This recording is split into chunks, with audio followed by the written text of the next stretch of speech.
Welcome to Incredible Lab channel, and in today's video I'm going to show you how to clear Facebook cache in your Android phone. Today I will show you two methods that you can use to clear Facebook cache in your phone. Now for the first method, just open up your settings app.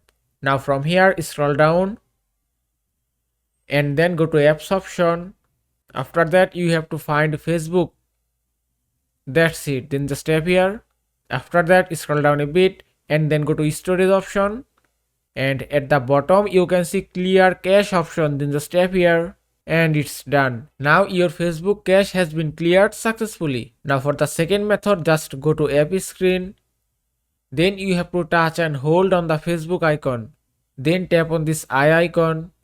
After that scroll down again and then go to storage, and that's it. You can also clear your Facebook cache from here. And that is how you can clear Facebook cache in your Android phone. I hope this video was helpful. If it was, please give it a thumbs up and don't forget to subscribe.